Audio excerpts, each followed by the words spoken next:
The courts in our country provide a legitimate venue for campaigns to challenge what they view as irregular election practices. Now, courts have the final say on how the law applies to those challenges. We have a renowned legal expert here to address the Trump campaign's activities in court. Mr. Ginsburg, you've spent your entire career representing Republicans in election-related litigation. You served as the National Counsel on Republican presidential campaigns in 2000, in 2004, and in 2012. You played a key role in the 2000 Florida recount that led to the Supreme Court's decision in Bush v. Gore. You served as the co-chair of the Presidential Commission on Election Administration.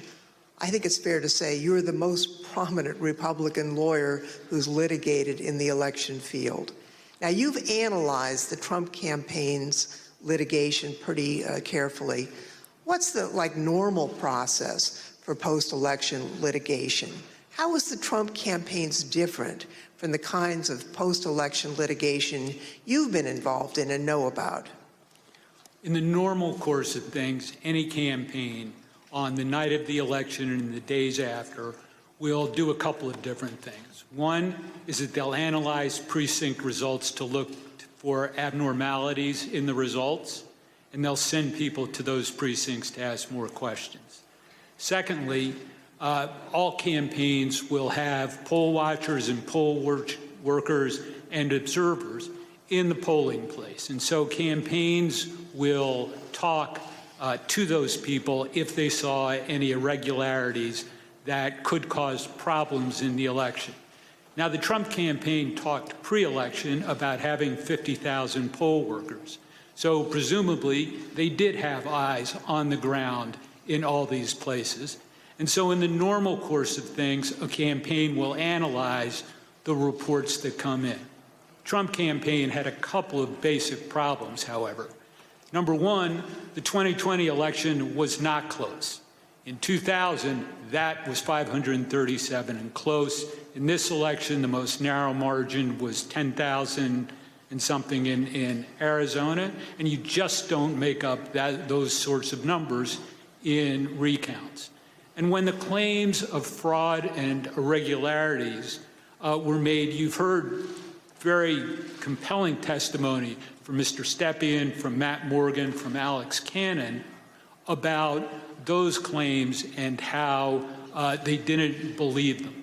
And so that put the Trump campaign on sort of a process of bringing cases without the actual evidence that you have to have in which the process is designed to bring out. So are you aware of any instance in which a court found the Trump campaign's fraud claims to be credible? No, there was never that instance. In all the cases that were brought, and I've looked at the more than 60 that include more than 180 counts, and no, the simple fact is that the Trump campaign did not make its case. The Select Committee has identified 62 post-election lawsuits filed by the Trump campaign and his allies between November 4th, 2020 and January 6th, 2021. Those cases resulted in 61 losses and only a single victory, which actually didn't affect the outcome for either candidate. Despite those 61 losses, President Trump and his allies claim that the courts refused to hear them out, and as a result, they never had their day in court. Mr. Ginsburg, what do you say about the claims that Mr. Trump wasn't given an opportunity to provide the evidence they had of voter fraud? Did they have their day in court? They did have their day in court. About half of those cases that you mentioned were dismissed at the procedural stage for a lack of standing. The proper people didn't bring the case, or there wasn't sufficient evidence and it got dismissed on a motion to dismiss. But in the other, there was discussion of the merits that was contained in the complaints. And in no instance did a court find that the charges of fraud were real.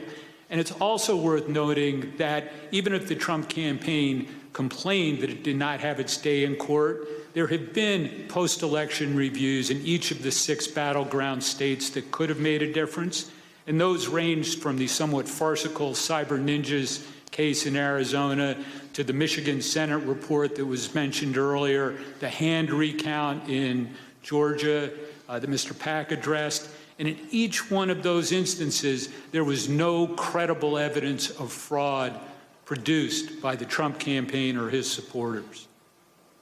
Thank you. As Mr. Ginsburg has explained, there are no cases where the Trump campaign was able to convince a court that there was widespread fraud or irregularities in the 2020 election. Over and over, judges appointed by Democrats and Republicans alike directly refuted this false narrative. They called out the Trump campaign's lack of evidence for its claims, and the judges did that even in cases where they could have simply thrown out the lawsuit without writing a word. You can see behind me a few excerpts from the decisions in these 62 cases. The Trump campaign's lack of evidence was criticized by judges across the political spectrum. In Pennsylvania, a Trump-appointed judge concluded, quote, "Charges require specific allegations and proof. We have neither here." Another Trump-appointed judge warned that if cases like these succeeded, quote, "Any disappointed loser in a presidential election able to hire a team of clever lawyers could flag claimed deviations from election results and cast doubt on election results." The list goes on and on. Allegations are called, quote, "an amalgamation of theories, conjecture, and speculation." In another, strained legal arguments without merit, unsupported by evidence, derived from wholly unreliable sources, a fundamental and obvious misreading of the Constitution. The rejection of President Trump's litigation efforts was overwhelming. 22 federal judges appointed by Republican presidents, including 10 appointed by President Trump himself, and at least 24 elected or appointed Republican state judges dismissed the president's claims. At least 11 lawyers have been referred for disciplinary proceedings due to bad faith and baseless efforts to undermine the outcome of the 2020 presidential election. Rudy Giuliani had his license to practice law suspended in New York. And just this week, a newly filed complaint will potentially make his suspension from practicing law in D.C. permanent. And as we've just heard from perhaps the most preeminent Republican election lawyer in recent history, the Trump campaign's unprecedented effort to overturn its election loss in court was a deeply damaging abuse of the judicial process. As stated by U.S. District Court Judge David Carter, this was, quote, "a coup in search of a legal theory." Thanks for watching our YouTube channel. Follow today's top stories and breaking news by downloading the NBC News app.